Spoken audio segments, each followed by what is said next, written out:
Let's start off super simple. Who are you? I'm Aruspice, and my real name is Victor, and I used to be I am 3D artist, but I used to be a 3D artist specifically for SCP Unity, the game project that's now defunct. And I was an artist there for about 2 years, and eventually I ended up getting fired, but that's neither here nor there. That's about the gist of it. I'm currently working in the games industry, and I guess that's all there is to it, really. So, out of curiosity, how did you get into the studio? Did you just know people there? Did you apply? Was it a big old serious interview, or? It's a funny thing. I had just dropped out of college, and I was kind of aimless in life. I had a job at the time, but I was looking for something to kind of improve my skills. So I went on YouTube and was watching containment breach videos, and it recommended me a video of SCP Unity. I didn't know about it until then. It was a video with a thumbnail that was, I believe, SCP 106 for Unity, Yeah. and I was like, "Holy shit! I can't believe they're like remastering SCP Containment Breach, right?" Because that was one of the games from my childhood. So I decided to go into the Discord and I talked to Zorner and decided to apply. And a couple weeks later, they decided to let me in.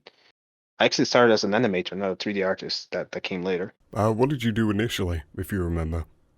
Initially, it was I animated the 178 instances, like 178-2, I believe. Eventually, they replaced my animations with some better ones that Chacos made when he joined. But the first iteration of those animations was all me. So I know you sort of briefly covered over it, but what inspired you to work on Unity specifically? Like, why Unity over something else? Like I said, yeah, Containment Breach was one of the games from my childhood, and I always wanted to like be involved in SCP type stuff. I first learned about SCP when I was like 12 years old, back in 2009 or something. I'm not sure. So basically, the idea is that like I said, I just happened to see a thumbnail from, I believe, Battleforge or someone else featuring SCP Unity, and I got interested from then on. I didn't have much to do at the time, so figured why not. Yeah, that sounds like a good enough reason. How long did you work on SCP Unity for roughly? 2.5 years maybe. So from a very early stage, I believe it was updated like 1.3 until around 1.7 dash something, 8 or 9. By the time they got started on 1.8, I was already out of the door. Would you say Unity's had any impact or, changed the way you work or your life just generally in any way, or still about the same? Absolutely. Like I said, when I joined Unity, I was looking for something to kind of sharpen my skills, something outside of my day job and stuff. And so yeah, I like to tell people that Unity was like a great school. You kind of participate in the project and you learn a lot more than if you were just attending some classes or tutorials or whatever. So that's what Unity was for me. I don't know if I'd be where I am professionally right now if it wasn't for my participation in Unity, so I don't regret it. Oh, that's cool. Well, I guess this is kind of related. Did you ever think Unity would be as successful or, come out how it did? Because it does have, for a game that's still in, that's still in its alpha, it has a surprisingly big following. It's one of those staple SCP games nowadays. Yeah, actually, when I first joined, I didn't expect that it would blow up like this at all. I don't think any of us did. Like I said, I joined in 1.3, and Patreon back then was like $200, $300. What ended up happening was, like I said, none of us expected it, so we had a little bit of trouble adapting to this explosion in interest all of a sudden. I think the big game changer was when Markiplier played it around 1.6, I believe. Yeah, that sounds about right. Yeah. There's so many projects he's kickstarted by playing. Yeah. Yeah, I remember like watching Markiplier play, and I was like, "Wow, what's this?" I was like, I Yeah. looked SCP Unity, I was like, "Wow." I couldn't believe it when I saw it the first time. I was like, "Oh no, man, I can't believe this." Doesn't he make a habit of playing SCP games, or he used to at least, to try and kickstart those sorts of projects? That's, He did. I'm not sure he does still. yeah, I haven't seen him play any SCP games recently. While you're actually making SCP Unity, with all the SCPs there are, which one would you say would be your favorite one? Oh God, that's a tough one. Well, I'm gonna speak from the ones I've worked on, and from those, my favorite is 3199, the Chicken Man. Oh I god. made a model for that. Humans redacted, or whatever it Yeah, is. that one. Or I refuted, love the sorry. art. Yeah, yeah, humans feuded. Yeah, exactly. I always loved the article. So when I got the chance to work on that, I was very excited. Eventually, I made the model. We published some like hype pictures on social media and stuff. And eventually, both the original artist from the picture and the article and the writer came in and said that they really liked the model, and that that just made my day. Seeing those people that I really admire saying that they liked the model I made. You released a short video, didn't you, for the... I remember seeing Yes. that. I didn't even connect that to Unity for some reason. Yeah, we made a Camera on short the ground video. and... Unfortunately, yeah, exactly. Unfortunately, I'm not sure if it still exists because when the project got shut down, Zorner deleted the entire like YouTube catalog. I'm sure someone must have backed it up, but I'd have to ask around. Okay, there isn't a direct upload on YouTube, but I assume that someone's re-uploaded it if I actually searched. Yeah, I'm sure someone has because it's a real shame that everything got nuked. I think the 096 video was at like 4 million views, Oh, which there we was go. really No, it exciting. is, it's in compilation videos of like all things uploaded and deleted, but it's not there on its own. Yeah, at least there's that. So much work. I guess since it was deleted, ton of work doing well. Um, I don't know how. Whenabouts did you join roughly, or how early on? I would say around mid to late 2018. I think because I was around there for around like 2 years, maybe 2.5. So I'd say that that's about right. I was just wondering, if you were there in the really early stages, like how long did it take to get off the I ground? wasn't there that early. Like I said, it was like 1.3, I believe. So they were just starting to replace the original containment breach assets with new ones when I joined. I think they just had replaced 106, if I'm not mistaken. So after that, like I said, it took until like 1.6 to really take off because that's when Markiplier and a couple other big YouTubers played it. Mm. And all of a sudden, Patreon went like from 500 to 6,000. It was insane. I was just gonna say yeah, I remember seeing all the big changes. I played it from the first version, and then I played the first few, and then I stopped playing it for maybe half a year. Came back, and I didn't even my brain didn't even connect the two. Didn't even think they were the same Yeah, game. even us like us devs play testing like between 1.6 and 1.7, it felt like a completely different game. We worked really hard on that update. I mean, for there's a reason it took like a year. You mentioned before, you did 3D modeling and animation, but what actually first sparked your interest to do that sort of stuff? Like, what first made you want to do modeling and animation? So I went to college here in Brazil for game design. Game design here is like a it's a very mixed bag of a course. So you have like programming, you have 3D modeling, you have like script writing, a bunch of different subjects. And during like half of my college course, I started feeling like I really wanted to do 3D, and I didn't want to do any of the other stuff like programming and script writing stuff like that. So I decided to just drop out and focus on 3D. So after dropping out, I had a job. I was like an intern at an animation company.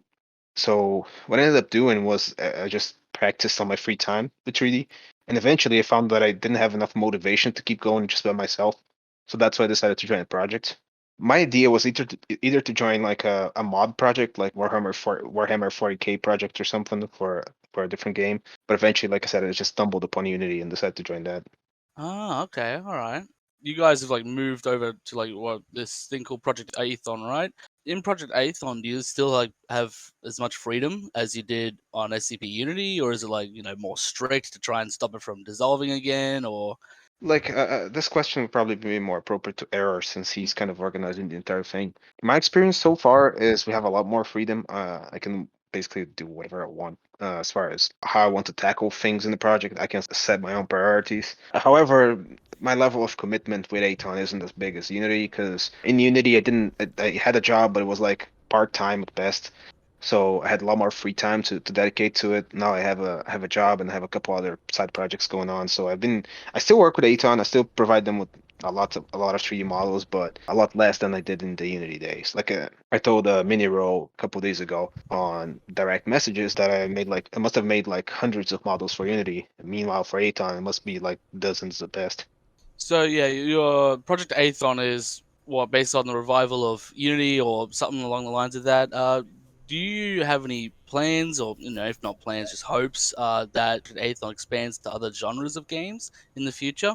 Yeah, I can talk a bit about that. So right now we're working. We're not planning on doing any kind of revival of Unity because we think that's like a very long-term goal. Right now we want to kind of prove that we can first of all get the team off the ground.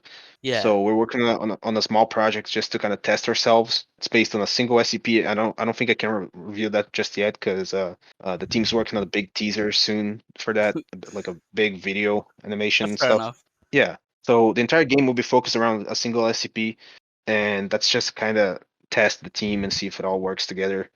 If it does, then we have a lot of plans to do more projects in the future, both SCP and maybe not even non-SCP stuff. Like, I think we all have like this interest in horror games, so we'll probably keep around this area, but we may at some point decide to do non-SCP stuff. It's not really set in stone as it is.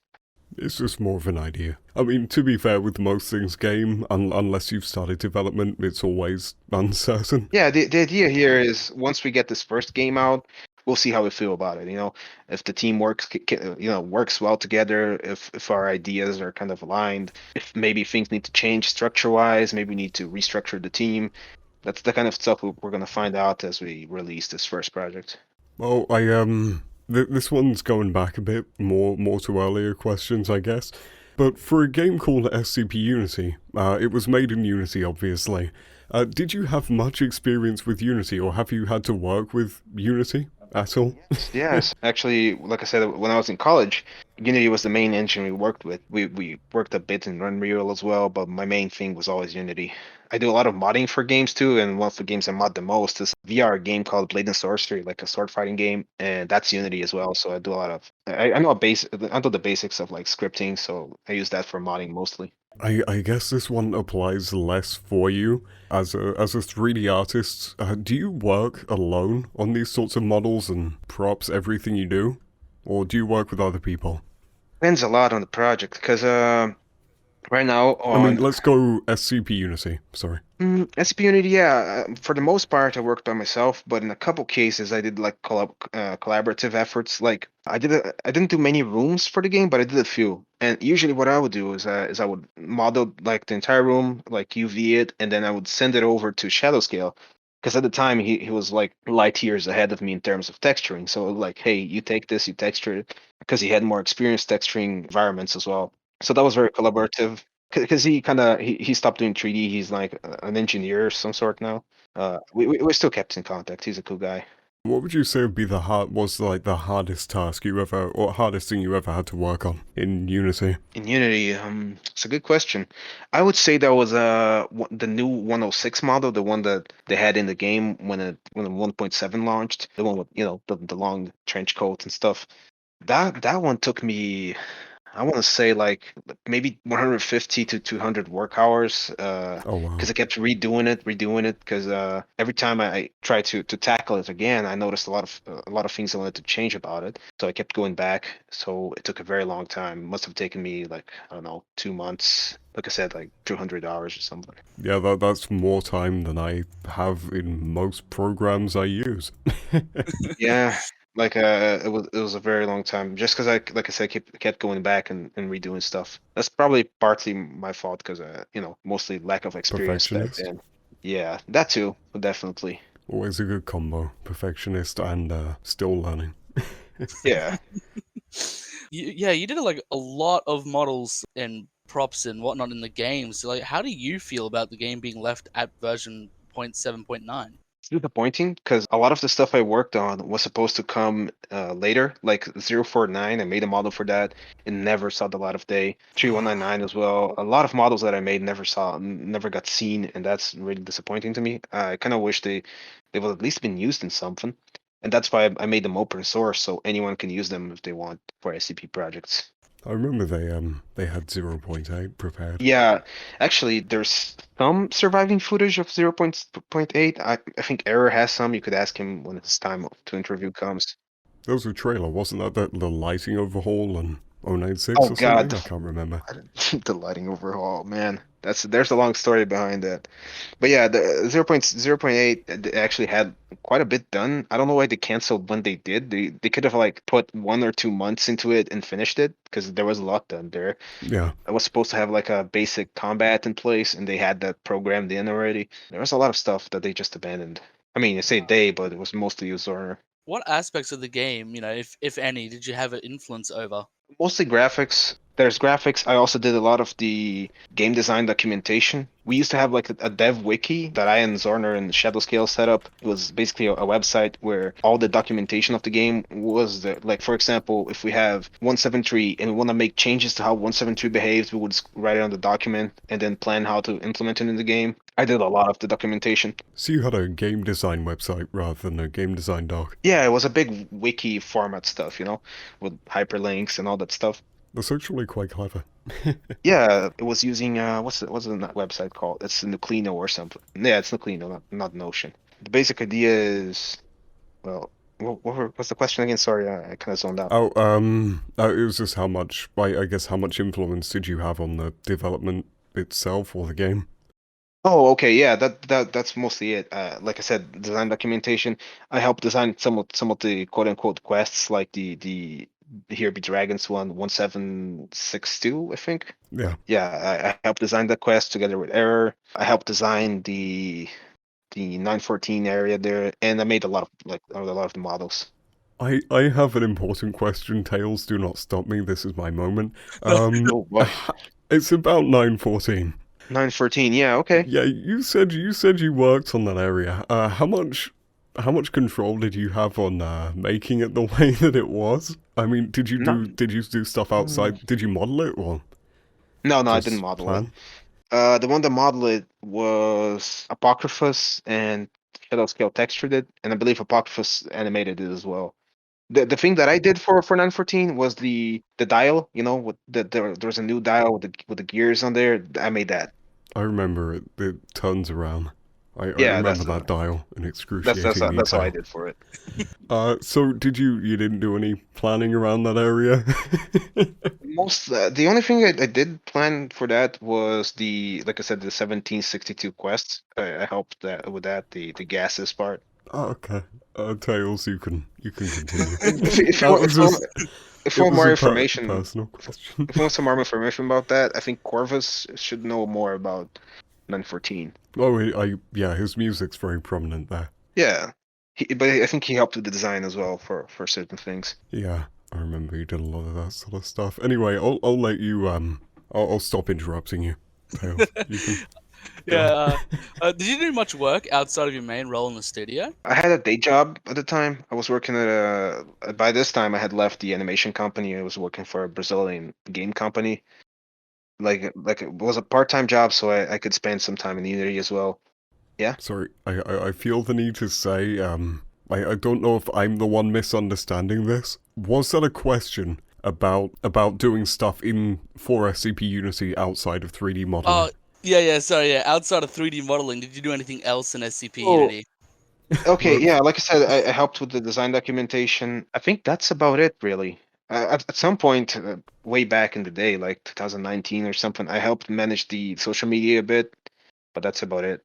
Mostly, I just kept my head down and did 3D modeling. okay. Well, after Unity dissolved, I know those projects Aethon that started, but were there any plans to restart development of SCP Unity like as it was? Well, that's a big one because here's the thing.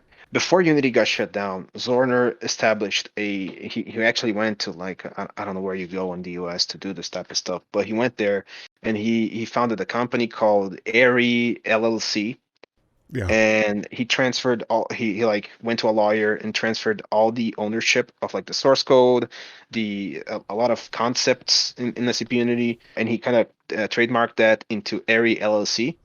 At the time, the devs were told that this was to protect us, from like people trying to steal our ideas, trying to steal our code, whatever. But then when the game shut down, he didn't say it outright, but he kind of implied that if we tried to continue the game, he could sue us, that he owned the entirety of the game. So it's kind of in this legal position where technically, yeah, we some of us, I don't, but some others have the source code saved on their machines or on a HDD somewhere, so they could technically restart the game if they wanted, but they always have the risk of getting sued or taken to court or something by Zorner. Oh, that's always fun. Yeah. So, like, is it possible? Yeah, but is it a smart idea? I don't think so. Could you tell us a highlight of your time during SCP Unity? My highlights were always like watching people play the game. Not just the big YouTubers like Markiplier. I would always like go to YouTube and search, for example, for Unit SCP Unity 1.7 and sort by newest and just kind of go through the list and watch people play just to see their reactions. That was always the highlight for me, seeing what people thought about it, how people felt about it, like where they were scared, where they were like amazed by things. That was always great to me. Like the 1762 sequence where the dragons are flying around and people are like in awe of the moment. That felt amazing to me. There's still probably hundreds of videos being uploaded to this day, still playing through Unity. One of like the really big Brazilian streamers just happened to play the game a couple of weeks back for some reason. Kind of late to the party on that one. Did you end up watching him? What? Did you end up watching the streamer? Just seeing him play it? Yeah. I watched. I watched some. I didn't watch him live because I wasn't aware of it, but I watched clips on YouTube. His name is Saltbit. Speaking of highlights, let's just turn it on its head. How about a low light? What was probably like the low light that you had during Unity? If you can Ooh. talk about it. Yeah. Like here's the thing. In the last year before the project got shut down, things got really weird there. Like I think the success of the game, the stress of having to deal with like such a big audience all of a sudden kind of changed how things worked. A lot of tension in there. Like Zorner felt like the project was kind of getting out of his control. He pretty much said that one time. He felt like he was losing control on the project, so he started getting really paranoid. Not just with me, but with other people. Like I told you guys about Shadow Scale. He was the pretty much the first one to get fired after the project got really big. And the reason was basically Zorner felt like he was having too much control over the project. Here's the thing though. Shadowscale, he was like the art director for the project without being formally declared as such. When he left, the game like had no art direction, so Zorner is starting to kind of want to change everything about it visually.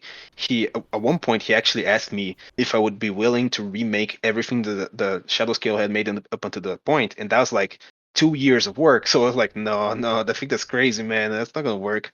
So after Shadowscale left, well, I should say got fired. I ended up taking this post of being like the art director. I didn't want it, but who else is going to argue the artistic side of things with Zorner? And well, that didn't turn out very well for me. Ended up getting the same treatment and fired and stuff. So yeah, I'd say that's the low light for me when the project started getting really strange and paranoid and dark. I guess too much pressure. I guess so. Yeah, because I don't know. I think Zorner just kind of got tired of it. He had other priorities in life. Like he was shaping his career. He was gonna get married and stuff like that. So I think he just kind of let it all go to go live his life or something. Yeah, I remember reading the announcement when that came out. Yeah, I just really wish he would have like open sourced the project or something.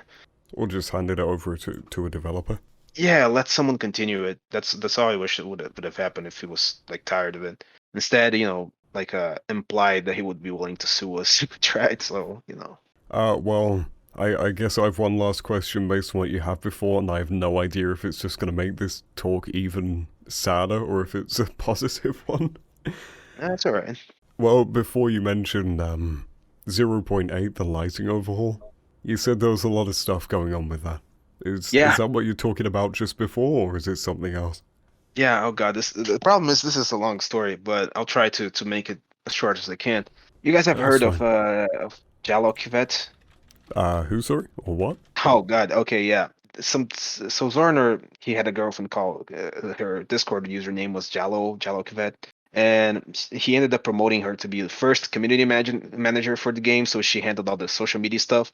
Eventually, he made her into a developer. Problem is, she has no experience with any game development in any shape or form. So she goes into the game and starts like changing lighting in all sorts of way.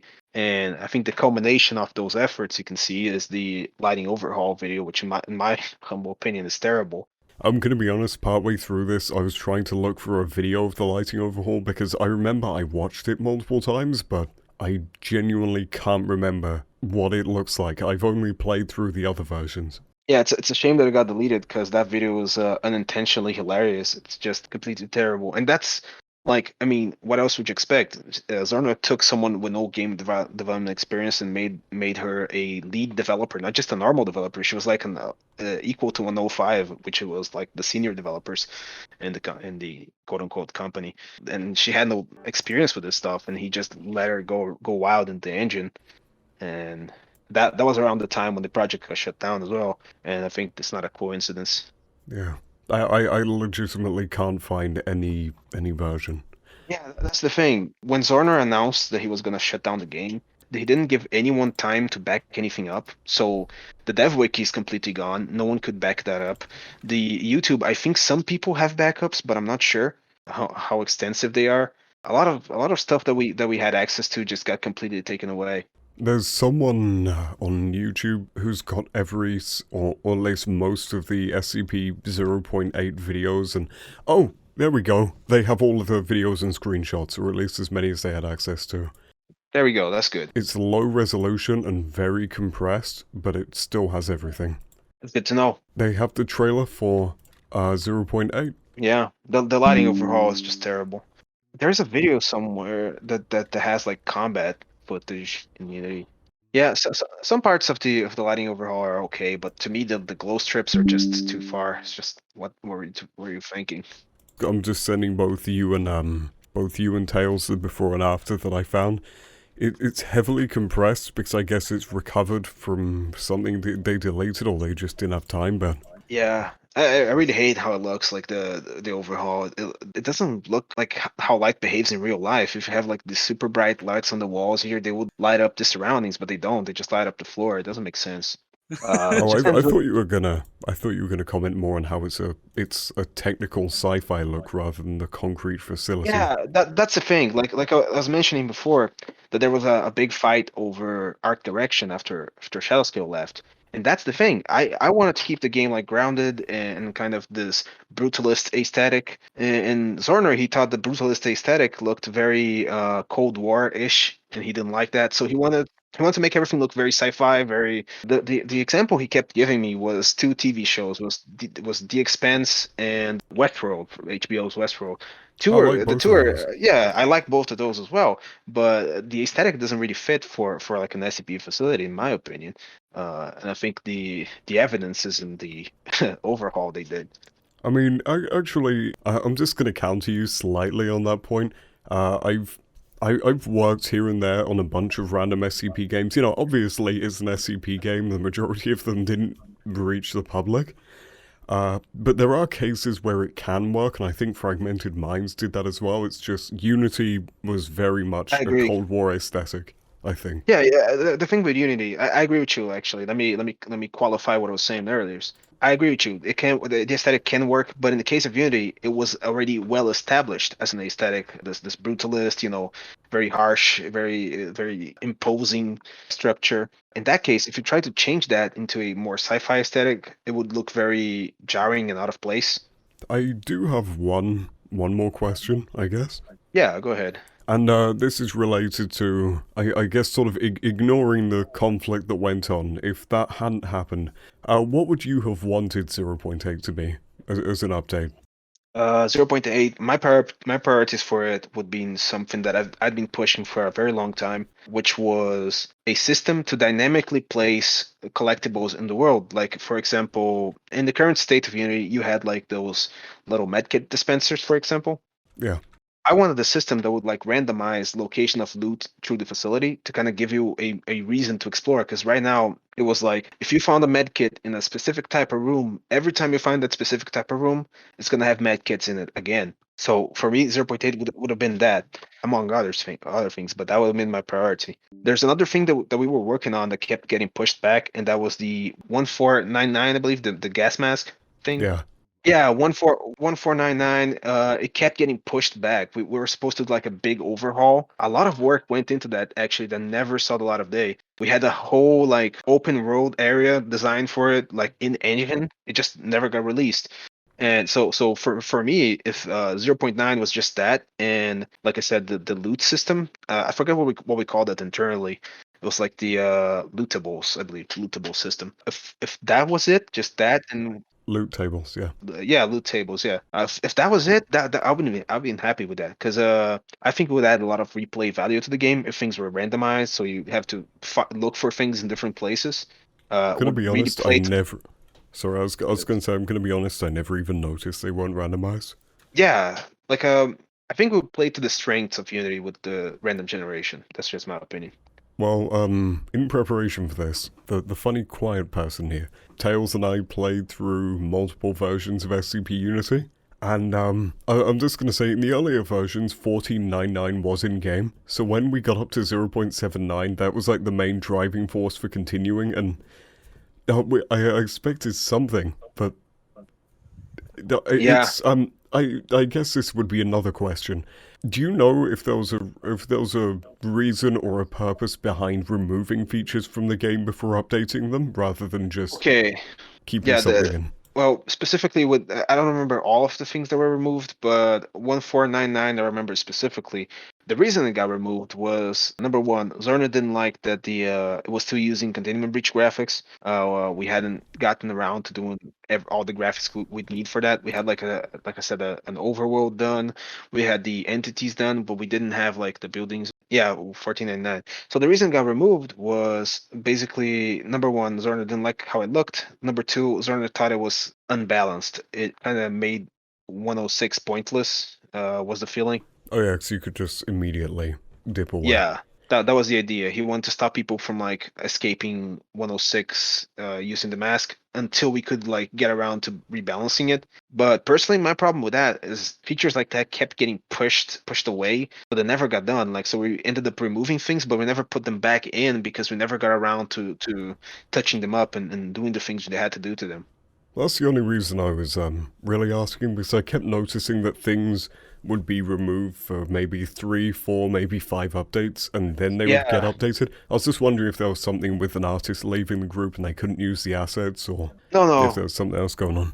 It was just a reasoning of like, hey, we don't have time to do this for this update, so we're gonna remove it and then put it back in once we have time to work on it.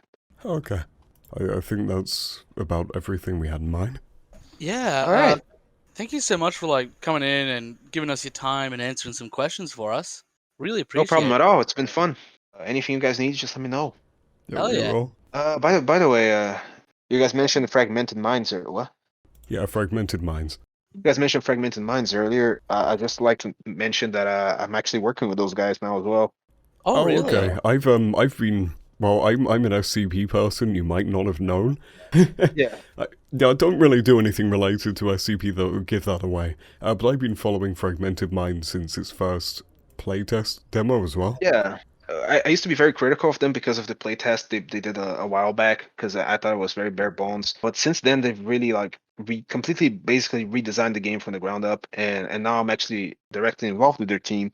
I've been contributing models to them, so that's mostly what I've been doing besides Aethon and my job.